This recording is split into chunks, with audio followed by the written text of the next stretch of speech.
নমস্কার বন্ধুরা, আজকে আমি তুহের ডাল রান্না করব। তুহের ডালের তড়কা, বাংলাতে এটা আমাদের টমর কলাই বলে। তো এইটা আমি এক সম্বরাই করে দেব। তো ওই জন্য কুকার গরম হয়ে গেছে,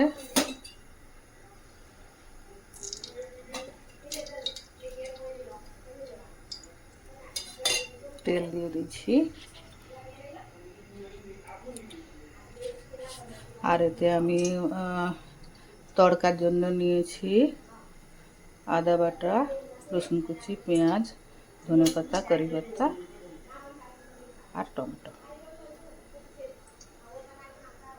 তেল গরম হয়ে গেছে, এতে আমি একটু গোটা জিরা দিয়ে দেবো।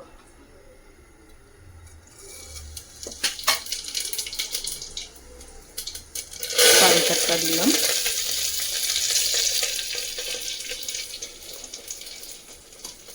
তারপর পেঁয়াজ কুচি,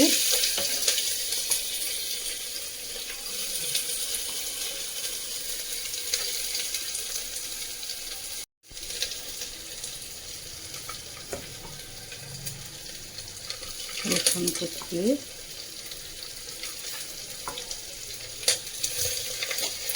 দিয়ে একটু ব্রাউন অবধি ভেজে নেব।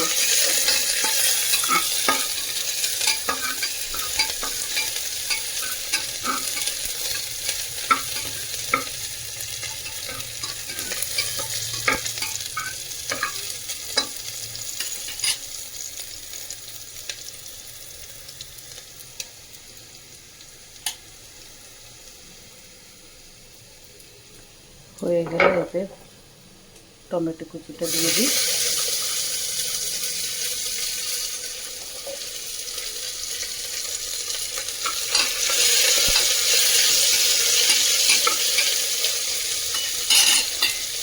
একটু নুনটা দিয়ে দিই, টমেটোটা দিয়ে লেগে তাহলে অল্প খালি টমেটো রান্না দিয়ে নুনটা দিচ্ছি।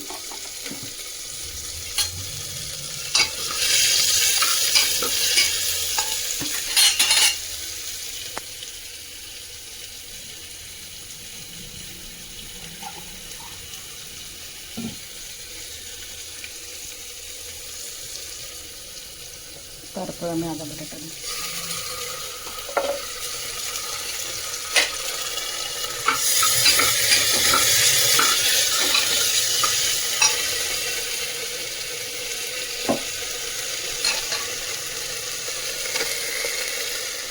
জল দিয়ে দিচ্ছি।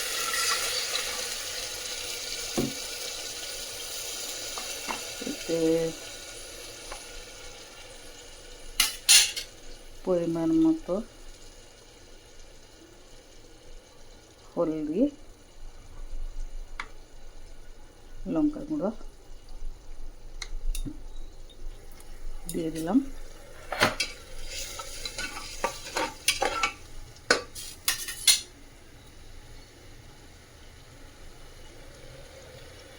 আর মশলাটা একটু কষার জন্য রাখবো।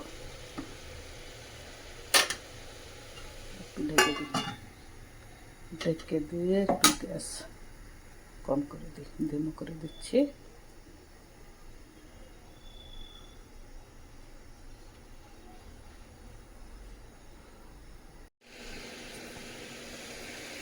ডালের মশলা কষা হয়ে গেছে, এরপর আমি ডালটা ওর মধ্যে ঢেলে দেবো। আমি কিন্তু এই ডালের মধ্যে দুটো সিংদানাও দিয়েছি, মতলব বাদাম দিয়েছি। এই ডালের সাথে এই বাদাম দিয়ে খেতে ভালো লাগবে।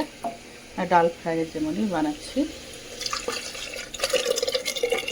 তোমরা বানিয়ে খাবে, দেখবে এটা ভাতের সাথে খুব সুস্বাদু লাগবে খেতে।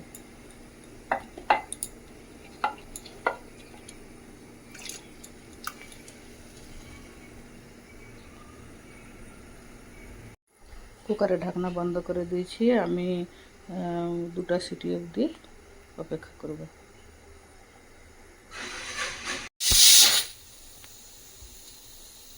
দুটো সিটি বেজে গেছে, আমি গ্যাস বন্ধ করে দিচ্ছি। আমি কিন্তু এই ডালের স্বাদ আসার জন্য একটুখানি চিনি আর একটু লেবু দিয়েছি, লেবুর রস, তাহলে স্বাদ দুগুনা হয়ে যায়, খেতে খুব ভালো লাগে।